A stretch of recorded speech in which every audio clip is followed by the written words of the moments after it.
essaie d'expliquer à tout le monde qu'on est digital first. Alors digital first, ça ne veut pas dire que on oublie et qu'on gomme d'un trait 90% de notre chiffre d'affaires. Ça veut dire simplement qu'on se met en ordre de bataille au niveau de nos expertises, de notre capacité de produire des contenus et une capacité de les monétiser vers le digital, le papier étant, je dirais, un des réceptacles de cette production de contenu et de cette activité de la régie, même s'il reste majoritaire en termes de chiffre d'affaires, il n'est pas renié, mais l'ensemble de l'organisation shift vers le numérique pour mettre le navire dans le vent. Souvent, les groupes veulent grandir.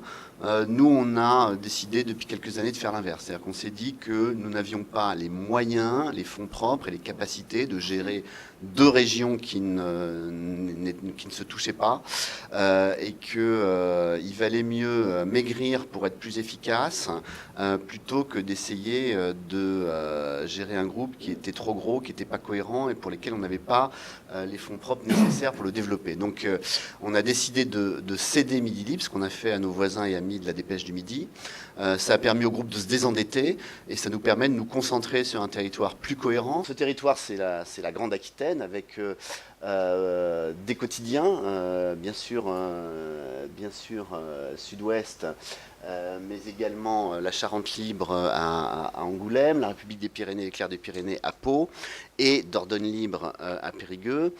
Nous avons également 5 hebdomadaires, nous sommes un éditeur de livres, nous sommes un éditeur de magazines spécialisés dans le vin ou dans la bonne chère, ça ne vous étonnera pas, et puis nous sommes l'opérateur et l'actionnaire majoritaire de la télévision locale de Bordeaux, TV7, sur laquelle nous avons un certain nombre d'ambitions.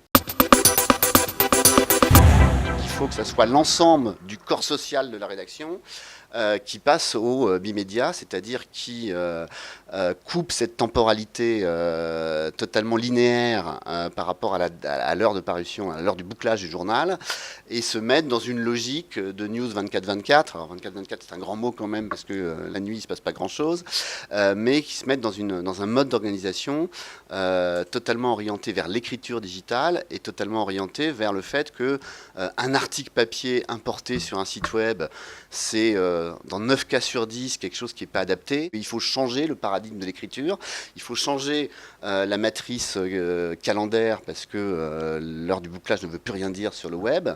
Et il faut changer la manière de voir son métier puisque le métier d'avant c'était moi le journaliste, je suis sachant et je suis l'émetteur point multipoint qui va donner de l'information à une population.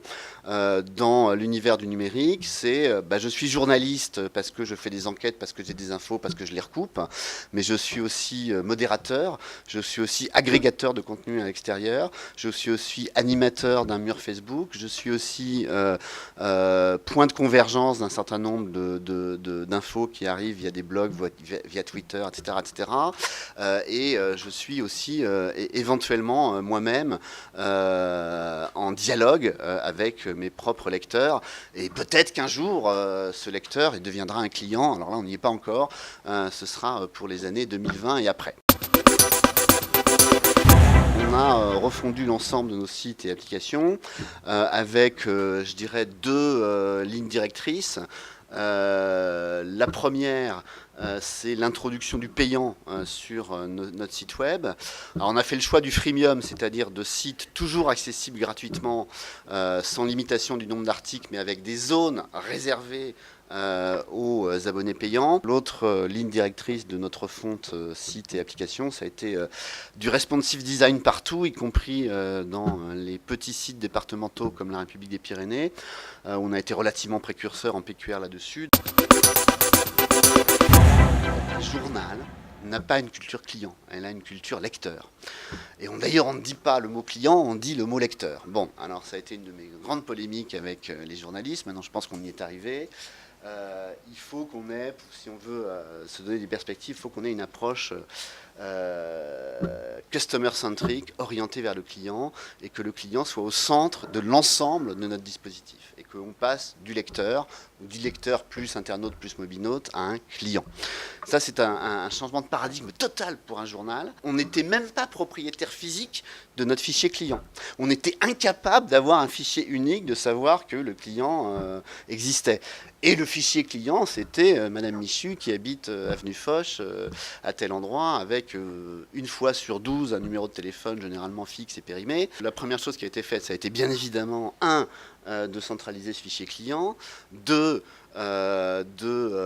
construire un outil SSO pour Single Sign-On totalement centralisé sur les clients, qu'ils soient print et web, de réconcilier les clients print et web, puisqu'on était totalement incapable de savoir si un internaute était client ou pas, de créer une offre commerciale où tous les clients papier qui payent quand même 32 €, ben on leur offre gratuitement, enfin sans augmentation de tarif, l'ensemble des espaces numériques payants, et puis un travail considérable d'enrichissement de la base client à travers des enquêtes, à travers des jeux concours, à travers tous les contacts qu'on a avec les clients sur le call center qu'on a complètement changé. Nous sommes en train de monter une DMP avec comme partenaire la société Canbase qui est spécialisée dans ce genre de choses. On a des choses à dire en tant qu'éditeur média, et on le dit sur le journal et on le dit sur le site web, et puis être capable d'une personnalisation et d'une finesse de production de contenu pour des clients particuliers. Alors nous, on s'est aperçu que, là encore, c'est pas très original et pas très révolutionnaire, et qu'il y avait un produit qui marchait très bien lorsqu'il était bien fait, c'était la newsletter. Nous avons lancé il y a 2 mois, parce que c'est notre ADN, la proximité, des newsletters de bassin de vie. C'est-à-dire le bassin de vie, Béarn, Pays Basque, Landes, etc. etc. Ça a démarré il y a 2 mois et on a aujourd'hui plus de 15 000 inscrits. Donc là encore, quand on est dans la logique newsletter, d'une part on arrive à fédérer des audiences cohérentes, on arrive à donner des produits à la régie qui sont intéressants, parce que quand vous vous inscrivez à la lettre bassin de vie ou quand vous vous inscrivez à la newsletter éco, vous êtes d'ores et déjà qualifié.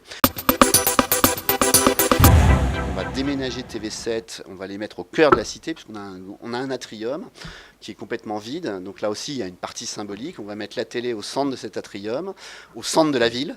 On va fusionner les rédactions et tout le monde devra faire du plurimédia. On installera des petites caméras Head and Shoulders dans la rédaction pour que les journalistes qui reviennent de reportage, s'ils ont vu un truc marrant ou s'ils ont vu un truc intéressant, paf, ils se branchent, ils font une brève de quelques secondes ou quelques minutes, puis après ça passe sur le site, ça passe sur TV7, etc. Et qu'il y ait une fluidité totale entre la télé linéaire, la télé délinéarisée et les vidéos sur le site web.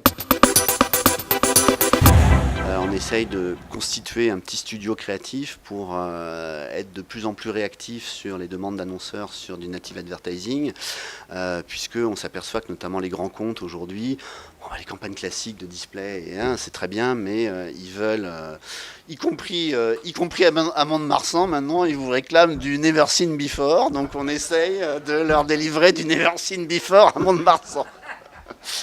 Donc là encore, c'est une énorme transformation culturelle de la régie. On part d'une culture de monopole où je te vends le quart de page dans le journal, je te fais un volume discount et puis de toute façon, voilà, à quelque chose de beaucoup plus compliqué, beaucoup plus diversifié, dans un univers beaucoup plus concurrentiel, où le marché est plus acheteur, il est vendeur. Donc voilà, c'est un big bang au niveau de la régie. On va lancer en avril un incubateur de start-up et le symbole plutôt sympa, sauf pour moi, c'est que on a décidé que tout l'étage, toute la partie de l'étage de l'immeuble de Sud-Ouest consacré aux actionnaires et à la direction générale allait disparaître, devenir un grand open space et être offert aux start-up. On va essayer de sélectionner des startups avec lesquelles on peut avoir, nous, des synergies ou des échanges intéressants, c'est-à-dire des choses qui seront dans le domaine soit du e-commerce, soit de la géologue, soit de l'agrégation de contenu, soit du traitement de data, etc., qui pourront venir intéresser la direction du marketing, la régie et bien sûr la rédaction. Avec des gens qui ont réussi dans le numérique à Bordeaux, donc c'est un projet... On a un peu parlé, qui s'appelle Emera, qui est un fonds de venture capital constitué par Concours Mania et son fondateur et CEO Julien Parou, avec des entrepreneurs successful dans le digital à Bordeaux et des banquiers. Donc on va prendre une part minoritaire et on va essayer d'utiliser ça comme effet de levier pour avoir une meilleure connaissance du monde des startups et éventuellement, en sortie d'accélération, de pouvoir contribuer à leur tour de table via un petit peu de Media for Equity sur lequel effectivement on travaille beaucoup aujourd'hui.